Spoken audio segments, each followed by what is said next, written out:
excess capacity at City that we're not using while we're crowding kids into another school. Right, and for me, there are two different sets of questions. I mean, they're obviously related because you're talking about changing attendance areas, Right. but and I absolutely, Mike, share the sense of importance that I think you feel about addressing boundaries district-wide and how that is and I think we've articulated that as board members, and I think Lane has articulated that as a goal of his own. As a matter of fact, work is progressing toward accomplishing that goal by setting the building blocks that will be used in that decision. Lane's already working on that. Right.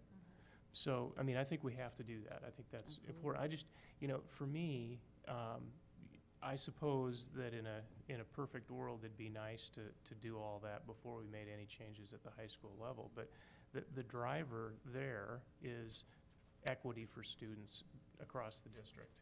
The driver here is using existing capacity and avoiding overcrowding situations, planning our facilities, being good stewards of the resources that we have.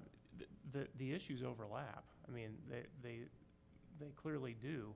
But keep in mind, here, even under the most aggressive scenario, if we do a boundary change, we're talking about 35 kids a year. We're not talking about the 11,000 kids in the school district who might, potentially be impacted by a district-wide change.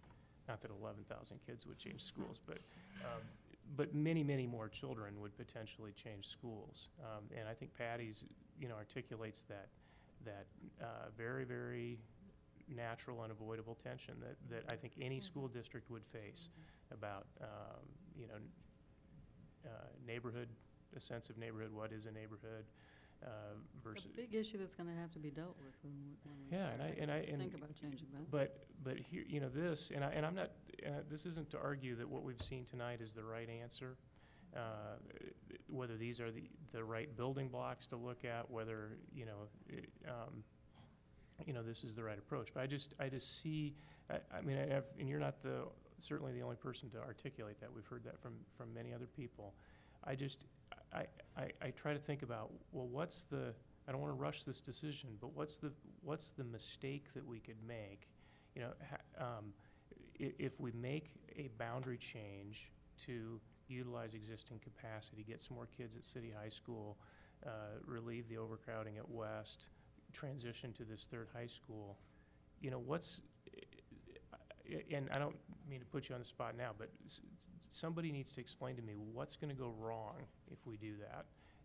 What's going to happen during this other district-wide elementary, or maybe all boundary, consideration that we can and should do, that's going to tell us, oh no, we really goofed this up. Arguably, by the time the children in the elementary schools, or most of them, transition up to the high school, if all goes well, we will have opened another high school, and we will be making another boundary change. It's definitely not going to be the same kids impacted Right. by these two decisions, No, because absolutely the later decisions talking about elementary age Right. kids, we're talking about kids that are headed for high And school. by the time those elementary kids move, that would be affected by our elementary boundary, are coming into the high school, we will be in the situation of having to tweak these boundaries anyway, in which case, if there is a change that's made in that process that affects the City High, West High, and new school attendance boundaries in a way that's not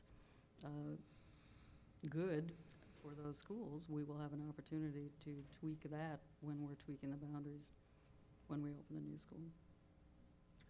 I say we as if it's going to be us. It probably won't be us, but the board seated at that time. So I'm wondering, Mike, if, as you're thinking about the changes that we're talking about, does page 1 seem like a boundary change, and page 2 not? And when you said I'd like to do nothing, That's a good question. is page 2 the something that seems like nothing, since it's not a boundary change, but it's just shifting ninth graders? Page 2 shows West not being dramatically over capacity of 2011 because it's retaining ninth graders at Northwest. And the changes that we're making them at the time that the new high school opens. No. No, making them. can't. No, I understand boundary that, change. what The I'm boundary saying is change. that Boundary The change. boundary. the boundary change Well- at, We will have I would consider telling 150 students, having 150 students staying in ninth grade at Northwest a boundary change. Yeah, absolutely. I would consider that, the For equivalent those of a students, boundary it change for certainly those students for 1 year. So, I mean, and we it's know not like- that's, not like and we there's know no that's change. doable. Well, We've been told